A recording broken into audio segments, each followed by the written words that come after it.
माझे नाव आकांक्षा प्रभाकर गलांडे, मी इयत्ता 6वी. आज मी तुम्हाला आई वडील हेच आद्य दैवत यावरील 2 शब्द सांगणार आहे. जीवनाच्या वाटेवरती किती असतो त्यांचा आधार, जीवनाच्या वाटेवरती किती असतो त्यांचा आधार. आई बाबा हेच मायेचा सागर, दिला त्यांनी जीवना आकार, दिला त्यांनी जीवना. आई हे घराचं मांगल्य असते तर बाप हे घराचं अस्तित्व असते. आई हे घराचं मांगल्य असते तर बाप हे घराचं अस्तित्व असते. आईकडे अश्रुपाठ असतात तर बापाकडे स्वयंमागी घाट असतात, स्वयंमागी घाट असतात. ज्योतीपेक्षा समय जास्त तापते, ज्योतीपेक्षा समय जास्त तापते. ठेच लागली की आईची आठवण येते आणि कोणते मोठमोठे वादळ पेलवताना बापच आठवतो. घरात सर्वात जास्त मुलीला लाड करणारा म्हणजे बापच असतो. मुलगी बापाला जाणवते किती ग्रेट असतो ना बाप. घर सुटतं परंतु आठवण केव्हाच सुटत नाही. घर सुटतं पण आठवण केव्हाच सुटत नाही. आई या नावाचं पान जगातून केव्हाच मिटत नाही, केव्हाच मिटत नाही. तुम्ही जन्मभर चालून शेवटी तुमचे पाय थकून जातात.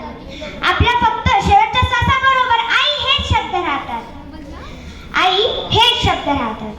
तुम्ही किती श्रीमंत, करोडपती, अब्जोपती असला तरी तुम्हाला जर आईला फोनवर बोलायला किंवा बोलायला जर वेळ नसेल तर तुम्ही गरीबच आहात.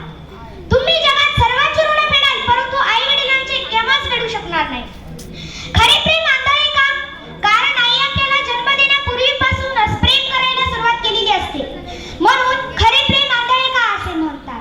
खिशातल्या 1000 रुपयाची किंमत सुद्धा लहानपणी आईने गोळ्या खाण्यातच दिलेली आहे. खिशातल्या 1000 रुपयाची किंमत सुद्धा लहानपणी आईने गोळ्या खाण्यातच दिलेली आहे. 1 रुपयापेक्षा कमीच किंमत असायची.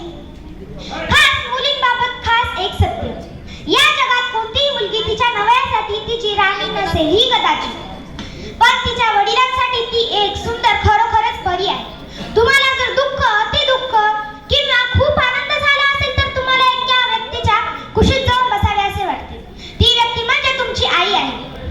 चटका बसला, ठेच लागी, फटका बसला की आई ग हे शब्द आपल्या तोंडाच्या बाहेर पडतात आणि आपण रस्त्यावरून जात आहोत, एखादी ट्रक आपल्या खूप जवळ येते आणि एकदमच ब्रेक मारते तेव्हा बापरे हे शब्द आपल्या तोंडातून बाहेर पडतात.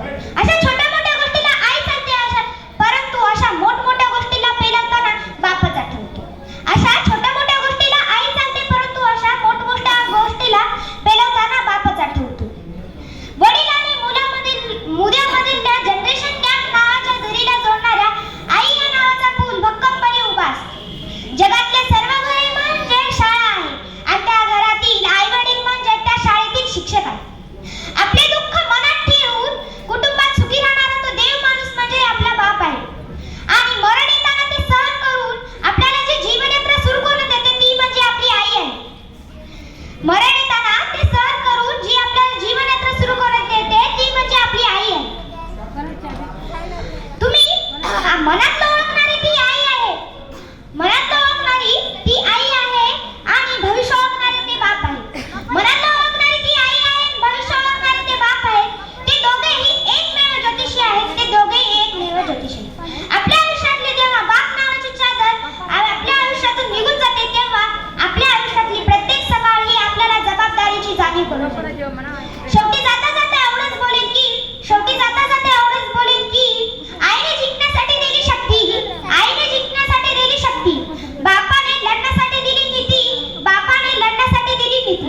आईने भक्ती शिकवली, बापाने वृत्ती शिकवली. आईने भक्ती शिकवली, बापाने वृत्ती शिकवली. एवढे